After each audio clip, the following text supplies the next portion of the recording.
Hello, good evening, hello, and this is me, a picture of me saying it.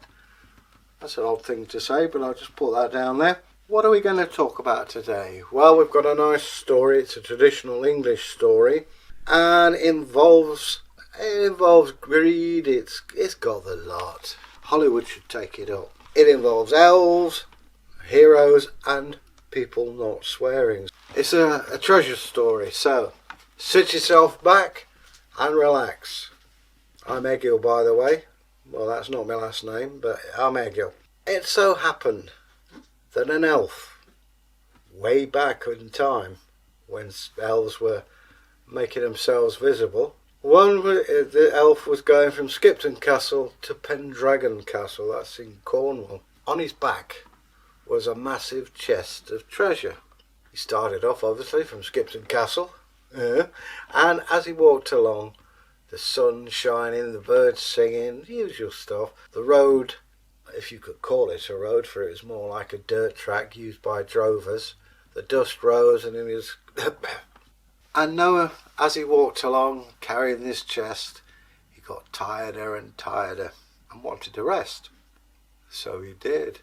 And somebody who was trying to take the treasure chest, he would say, "Spy to either God or man, put it to Pendragon Castle, thou shalt gang." Gang being in to walk. It's an old Saxon word.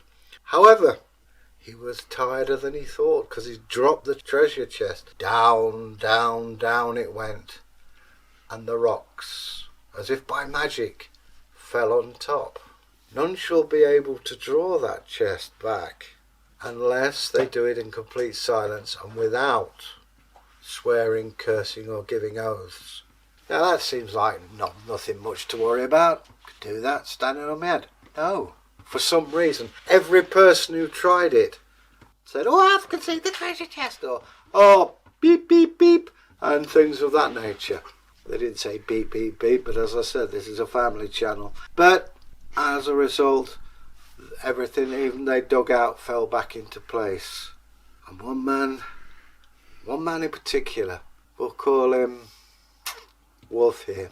Wolf here, he was a big strong man, picked it up, all the stones and everything. Then he dug away the hard-packed earth, and then it became easier. Then he hit sand, which was dead easy to move. And as he put his arms out, "Ha ha! I've got this, beep beep treasure!" And sure enough, everything fell back in, and he just managed to get out of the way in time. And you know what? That treasure has stayed there. So what sort of treasure are we talking about? I'm glad you asked that, because this is nothing like, it's only a microcosm. A fine chest made by Bragi, a great craftsman. Ooh. Fine neck chains of finest silver. An arm ring, you could swear oaths on it. What's this? Fine bracelet. Why wear chunky bracelet? I'm glad you asked that again. Because money, as we know it, was very seldom used by everyday people, and they would charge taxes on money. Now, say Bragi had got, I don't know, a sword, and he wanted to sell it to me, and it would be 20 silver pennies. That's very cheap for a sword, incidentally. I've got this, and it's made out of coins. He would get it balanced scale. He put this on one side and the weight he wanted for the silver pennies. If it balanced, he would take this and I would take that. If, however, this weighed more than the value, we chop it or hack it. Hence, it's called hack silver. The advantage of that is Bragi can then reuse it, have it melted down and used for other things, maybe a smaller bracelet, whatever. But he also did away with the tax for the moneyers and the king. Theoretically, if you had a pile of coins and every time there was a change of lord, they had to surrender the coinage, it would be melted down, re-stamped, and then you get it back. One part would go to the king or the leader, one part would go to the money and you could have the rest. So theoretically, if you just did nothing, all your money would go. So you make it into jewellery. It's a way of tax evasion. But that's the way of it. I mean, in Derby, we had money as down a place called Armen Alley. So anyway, there's lots of talk of treasure in stories, and who knows, maybe.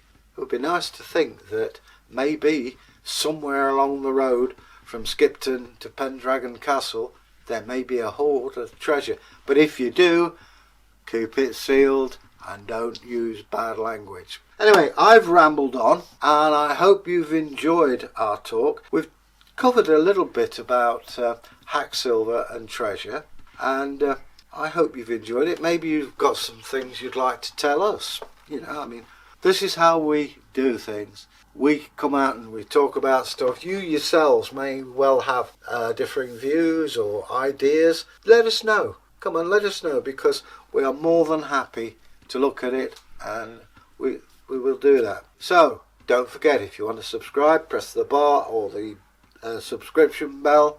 And, as I say, leave us your comments, a few questions. Maybe you've got something you'd like us to bring up. Please tell us. We'll be more than happy for you to tell us. It does take us a while to get to answer you. We always do. There are a lot of us. There's a lot of you, and there's only a few of us.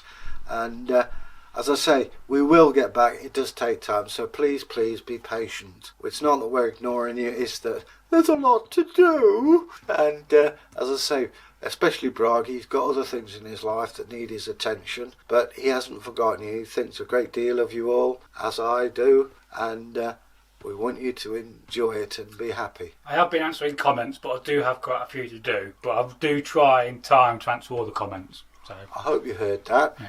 And as I say, we run this channel for our enjoyment, yes, obviously, but also for yours. And especially in times like this, you need some distraction. So anyway, I've said enough. And as I say on everyone now, stay safe and make the world a happier place. Bye.